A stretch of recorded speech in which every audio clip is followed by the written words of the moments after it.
£10,000 in 1 month. YouTube, welcome back to another video. Thanks for tuning in.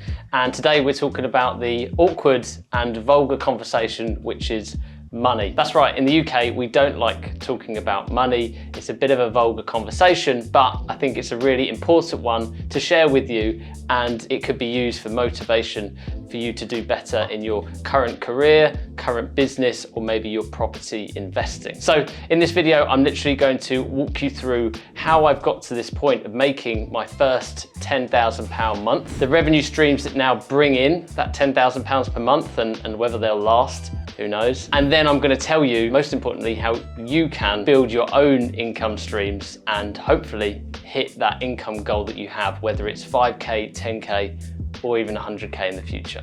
So let's get started. How did I do this? Well, it hasn't come overnight. And to be quite frank, it wasn't always something that I aimed to do. Taking it back to when I was 16 years old, between the ages of 16 and 25, I more or less just worked within a sales role, mainly as an estate agent, and then transitioning into the events industry.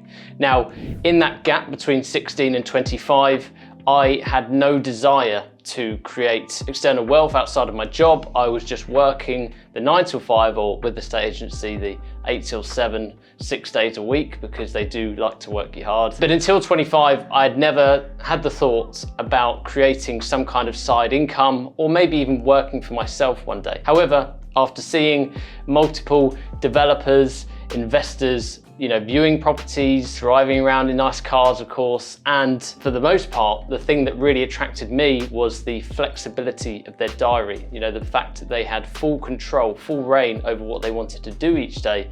That's what really enticed me to getting involved in this world. Now, to start with, I didn't go straight down the route of property. I always knew property would be the end goal for me. That's where I wanted to build and create my wealth. However, I knew I needed to start with cash flow. So at 25 years old, I launched my first real business, which was a clothing brand. Now, I'd tested and tried other eBay businesses before that, not had much luck, but I thought, I'm going to create a clothing brand, as many people do, and this is going to be a large success for me. This is going to allow me to quit my job. It's going to allow me to funnel money into property, and I'll live happily ever after. Now, it's easier said than done, and actually when you launch a brand, you think there's so much work in the build up to it, finding clothing, designing it, working with factories abroad, having it sent here, and then setting up the website to sell it. But then on launch day, it's never quite the hit you think it's going to be. And that is because you're only just at the start of that journey. So my brand was Sure Fitness, which I have subsequently sold in 2018, but I think it was a huge learning experience for me, and I wouldn't change a thing because I learned so much during that experience, whether it be how to run a business, how to manage cash flow, how to do social media. That was the absolute starting point for me, and I managed to grow the Sure Fitness social media quite quickly from 0 to 15,000 followers on Instagram. Well, that's all knowledge that I can take forward into future businesses. So as I said, I sold that business and moved on to doing my next steps towards property. Now, once I've sold that business, I had a pot of money to work with, but it wasn't yet enough for me to go out and start investing in property. And therefore, I had to look at what other short-term business models can I use in order to generate cash flow. And that's when I turned back to the eBay side of things. I tried it before when I was younger, but not had much luck. This time, I really took a business methodology to it and said, right, how can I scale an eBay business to bring in a side income? So I started off going to markets. I was going there every Thursday morning or Saturday morning and looking for products which I knew would sell. Okay, so if you're thinking of doing this, definitely go down the route of finding products that you know about. For me, that was anything from PlayStation games to actual board games to sports memorabilia. They're kind of things that I can pick out given my knowledge when growing up, and I could say, right, I could buy it for this, could probably sell it for that. And also using the eBay sold tab as well. So by doing that, I started the eBay business, but of course it's very difficult to scale when you're buying one-off pieces. So at which point I then started transitioning into buying trainers for low costs, and even going into other retail brands where they might be selling off old trainer models, buying them in bulk, 5 or 10 of them at once during my lunch breaks at work, then taking them, putting them on eBay, making a 10, 15, 20 pound markup, okay? So it's still a slow business model. It's not gonna get you rich overnight, but for me, I managed to scale that just slightly and give me enough cash flow to have £500 profit per month. And that additional £500 per month really helped me save for that first buy-to-let. Now, the next part of my journey was purchasing the buy-to-let. And at that point, I did want to make some kind of change, because whilst eBay was doable and was making profit, it was very time intensive, and it was going to be really hard to scale that from £500 a month to £1,000 to £2,000. So I wanted to do something more realistic. Now, during my journey of purchasing that first buy-to-let, which again was very difficult to learn the knowledge, I found learning the intricacies of the property investing journey very difficult, and there wasn't the information out there. I quite quickly saw there was a gap in the market. So I purchased that first buy-to-let, I lined up a tenant, and then moved on to actually trying to share some information on this. Now, I started off, of course, with YouTube, because as a kind of young person, that's where I go to when I'm looking to learn something new about a product, about a service, or about investing. That's the first place I turn, because people do long form content and they can really walk you through how to invest your money. I saw there was clearly a gap, because the older generation was sharing content, but there were no real young property investors saying this is how to purchase your first buy-to-let. So that's exactly what I did. I looked to give people advice. I wanted to turn and give that information back for free, because I knew if I built up an audience, A, I'd really love to give that information back, but B, in turn, that audience would help me in the future, whether it be because of the network or because of some kind of business or cash flow that I could generate from that. And of course, because there quite clearly was a gap in the market, I quickly grew that channel, or this channel, and YouTube ad revenue quite quickly came in. Within several months, I was earning a reasonably decent amount per month from YouTube ad revenue, certainly enough which outweighed me doing that eBay business, and it only continues to grow, which is fantastic and is still a huge part of my monthly income streams, as I'll come on to tell you. But whilst this YouTube ad revenue is brilliant and I'm ever so grateful for it, what I like to teach people and people that I work with is that you need diversification.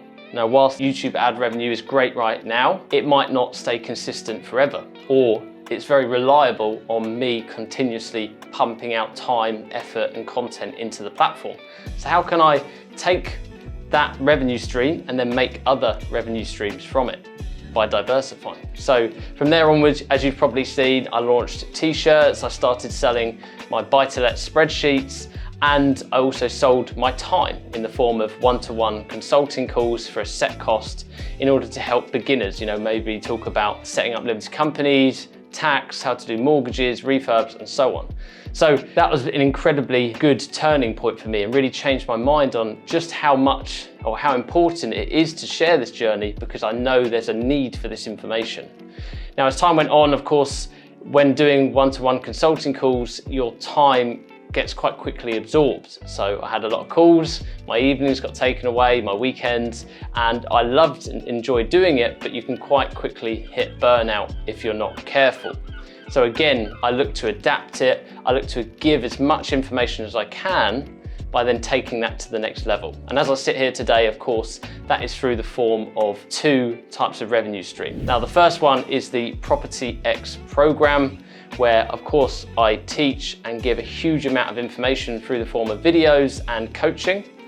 And then there's the property sourcing, which has been a huge eye-opener for me, where I'm spending time going up to the Northwest, viewing properties, finding deals. I'm able to actually think about, right, if I have multiple deals accepted, multiple offers accepted, then I can potentially sell these deals if they offer a good return on investment and if they're purchased at a good price. So by doing both of those, I've managed to, I guess, take a little step back in terms of the amount of time I spend on this and actually scale up my revenue and scale up my cash flow. And I guess the main point of what I'm trying to say is, as time goes on, you get more efficient at what you're doing, and you realize that your time becomes more and more valuable because of the knowledge you have, whether that be through the program or whether it's sourcing and the actual product that I could potentially find someone, which is a BMV deal, maybe offers a really good ROI, or maybe it offers flip profit, then that's worth a lot of money to someone, and therefore I can sell that for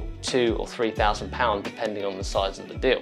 So now let's have a look at what these monthly revenue streams for me actually are. So of course, the smaller but the main focus for me is the buy-to-let revenue and income. Now with buy-to-lets, I'm looking at the long game, the long-term wealth that those will bring. And for the time being, whilst the rents and the gross amount of money coming in is quite high, you of course have a lot of expenses in the form of mortgages, insurance, managing agent, and any maintenance that comes up. Regardless, they still form a good part of my £10,000 a month. And the key here is to remember that a large portion of these revenue streams started off from that initial buy-to-let, which sparked this idea and this real interest in sharing knowledge on property. Number two is the YouTube ad revenue, as I've just mentioned. That is becoming an increasingly growing revenue stream, and I want to continue building on that, not only because I want to share this information, but because it is good cash flow. It's a very high profit margin business. Next up is the property sourcing. And as I've already mentioned, I have launched a sourcing business. This is in the Northwest. It's still very much in the early days, whilst I've got a really good list of investors now, which I'm hoping to bring you more and more deals in the near future. I need to start getting those deals over the line, and that's the difficult part. Given the way the market is right now, it's very hot, there's a lot of demand. It means that I haven't yet managed to grow that fully. I've managed to do a couple of deals, but really would love to get that to a position where I'm doing 5 or 10 deals per month to generate more and more money each month. And last but not least is the Property X program, which is probably bringing in a similar level of revenue as the sourcing is right now. And I'm just doing that on the side in order to teach my skills to brand new investors getting into the game, to make sure they don't make maybe mistakes that I did or spend too much money on the wrong investment. So they are my main revenue streams that are bringing in that £10,000 per month. I'm incredibly excited to be able to say that. That's been a huge goal and a huge achievement for me. Whilst it maybe isn't for some people, and then for other people it seems unrealistic, I think it's incredibly important I share it with you, so that if you are looking to do your first 5 or 10K month, that I hope you find this motivational. So now to flip the focus onto you. How can you start building up revenue streams? How can you get your first 10K month? Well, it comes down to what is your skill set and what is your passion, because I truly believe that's where everything should start, and you should build around that. And whilst they might not bring in a huge amount of cash flow in the first 6 months or a year, but if you can start to build an audience around that interest, then over time things will start to pay off for you, and you'll be living and breathing something every day that you love and that you want to share information on. But it doesn't have to be talking about investing. It doesn't have to be talking about property, because as I've already kind of touched on, when I started YouTube, when I started property, there wasn't anyone. There was a gap at the market. Whereas now it's almost becoming a bit saturated. So what I recommend to you is to find your passion, find your skill, but almost check that there is some kind of niche or gap in the market that you can fulfill. So whether you be good at computers and web design and creating content, then there's a potential there. Maybe it could be in the form of building websites. You build a couple for free, you should give a good service, you get testimonials, then you go out and start charging for your time, £200 or £300 to build a website. Then you do the same again, you repeat, you get good client reviews, you then scale it up in the sense of the service level that you give. Maybe you provide a £1,000 website because of the level of quality that it is, and then you give a monthly service following that for any maintenance or upkeep that website might need at £50 or £100 per month. Then you build on that, you build on that. Now that's just taking one idea. What if you do love social media, marketing? Well, why not create a social media and marketing agency. But you can't just go out and necessarily launch that overnight. You might need to really spend time focusing on your craft and building that audience so that when you do go out to a company and you say, I can help you grow through social media and marketing, well, you need to be able to justify that through your own actions. Now, I've given a couple of options there which are very much web-based or online-based, and that is because I am a huge believer in online. I think there's a lot more potential out there. You've got the scope of the whole of the UK or the whole of the world versus just a local area if you ran a shop on a high street. And I think that's where the potential is, when you can do something from the comfort of your own home rather than having to hire offices, hire staff, and all of the expenses that come with that. So what if you have a business which requires you to be out there? For example, you might be a personal trainer. You're in the gym between 6 a.m. and 7 p.m. You know, how can you take that and make money from it in an online way? Well, it's quite clear now, as a lot of people take the transition, that you can have online clients. You can service people online through their training plans, their diet plans, and you can monitor them with weekly check-ins. So whatever the business model you are in, how can you adapt that and create some kind of online model? And if you can create a niche or a gap in the market which hasn't yet been fulfilled, then jump into it. That's where your potential lies, and you can really give a service that no one has ever given before. So what are some tips that I think can practically help you on your journey to starting to build these revenue streams? Well, number one, I want you to set achievable goals, because although it's incredibly motivational hearing about so-and-so is doing 100K months, it's not realistic if I'm sitting at £2,000 a month or 500 quid a month. So whilst it's lovely to hear and it's inspiring to hear that one day you could do that sort of money, set a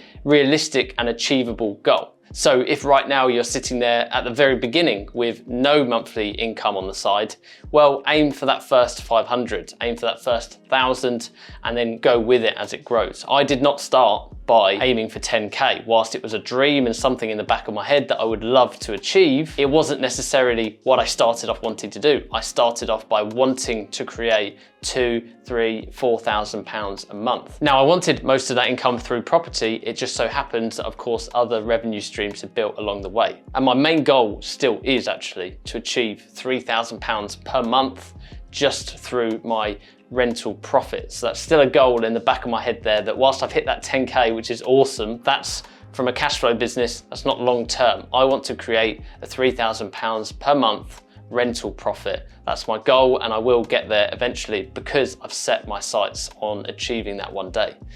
So that's tip number one. Now, tip number two, as I've already touched on, is build this and follow this around your passion rather than just starting anything for the sake of it. Whilst I've mentioned I started eBay and stuff like that, that was a tool and a vehicle to be able to build more money, get that first deposit, move on. If you are starting from scratch today, I highly recommend that you build this around some kind of passion that you have. And whilst it will take longer to get off the ground because you've probably got to build an audience, you've probably got to find, source, or seek some kind of product or service that you can offer, I highly recommend it, because then when it does grow, when you do start making money from it, then you're going to be doing something that you love and you enjoy every day. And if you are working full time on top of that, you know, if you have a 40-hour week and you've got to put 20 hours in on the side or 30 hours on the side of this side hustle, it's a lot easier when you enjoy what you're doing. It's a lot easier to get out of bed or do a late night and burn the candle at both ends, I guess you could say. And then the third one is avoid get-rich-quick schemes, because although it's very tempting, the first thing to do is go on YouTube and type in how to make quick money or how to get cash or whatever it is, and quite often what comes from that is maybe Forex trading, maybe Amazon FBA or those kind of things. Whilst they do work, and I'm sure you could make money from them, try to avoid anything that you think is going to get you rich quick, because more often than not it won't, and you'll get stuck in that cycle of maybe paying for something, investing time into something which doesn't work how you think it will. What you're better to do, as I've mentioned, is play the long game, do this for the long term, and build it around that passion. Whilst it's great to be earning these high level £10,000 months, and I hope I can continue earning them, it might not be forever. And I'm taking all of the money that I am earning, all of that additional, and I'm funneling that back into property. Property was my original passion, and it still is, because that's what's going to build my long-term wealth. and it's also going to make sure that I enjoy what I do every day when I do eventually leave my job. Now, I hope this video has been useful. As always, don't forget to hit subscribe, and I'll see you next week.